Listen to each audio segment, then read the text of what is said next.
Hi, this is Adam from AMF Tutoring. Today we're going to talk about reflections, more specifically reflections over the X and Y axes. Now, if you do find this video helpful, please make sure you hit that like and subscribe button so you can stay on top of future helpful math videos. Now, what is a reflection? A reflection is a transformation in which a figure and its image have opposite orientations. So, for instance, on the left-hand side, we have this triangle called the preimage. And we're taking that pre-image and reflecting over this line of reflection to end up with a new triangle called the image. Now, these two triangles, they have the same size, the same shape, but they do appear backwards from one another. An important property we're going to use to help us reflect on the coordinate plane is that each point and its corresponding point are the same distance away from the line of reflection.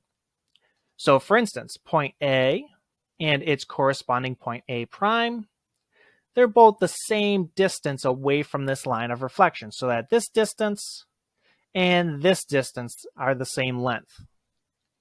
That's going to be true for any point and corresponding point. So it's going to be true for B and B prime, as well as C and C prime.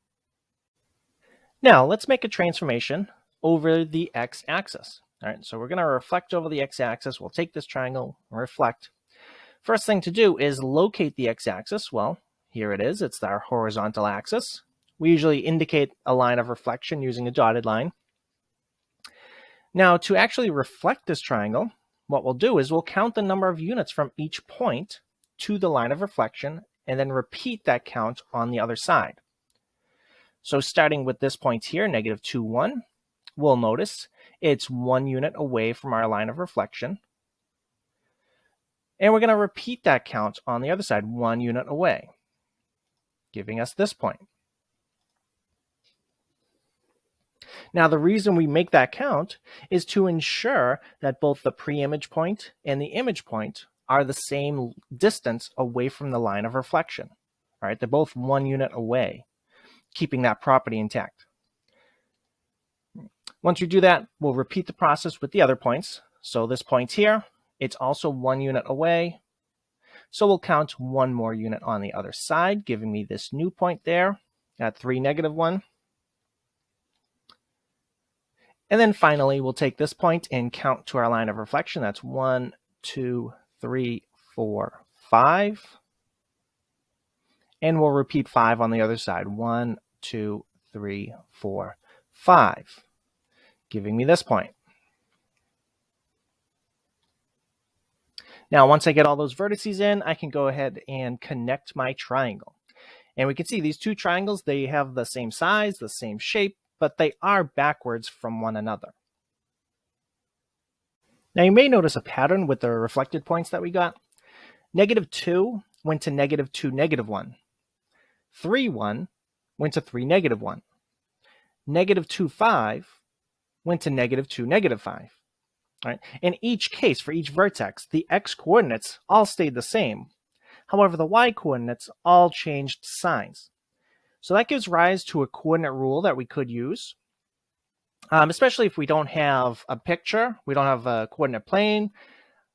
We could use this coordinate rule. Any point that I have, x, y, and I want to reflect it over the x-axis, all we need to do is change the sign for y. So our new point will be x, negative y.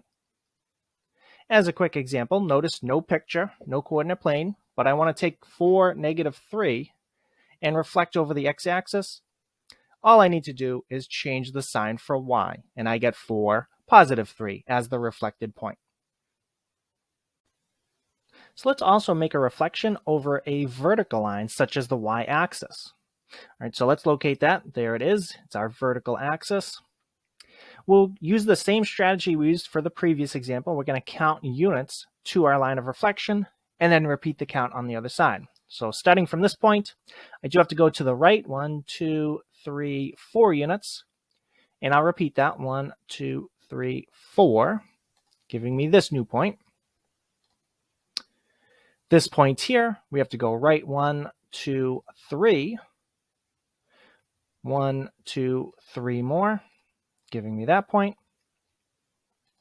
And then the remaining point, I do have to go in the opposite direction. I have to go to the left, just a single unit, but we'll repeat that 1 unit on the left, giving me that point. And we'll connect our triangle. Now there is another pattern, a different pattern from the previous example, but it is another pattern we could use. -4, 2 goes to 4, 2. -3, -2 goes to 3, -2. 1, -1 goes to -1, -1. You'll notice each time the x-coordinate changes sign, but this time the y-coordinate stays the same. So we do have a coordinate rule to show that. Anytime we're reflecting over the y-axis, we just change the sign for x and leave y the same. As another quick example, 4, -3, let's reflect that over the y-axis. Just change your sign for your x-coordinate. Our reflected point will be -4, -3. So I hope this video was helpful for you in understanding how to make reflections over the x and y axes, along with the coordinate rules that came from those. In the future, I will be doing another video on reflections over a couple of diagonal lines, so please make sure you hit that like and subscribe button so you don't miss out on that. Okay, see you next time.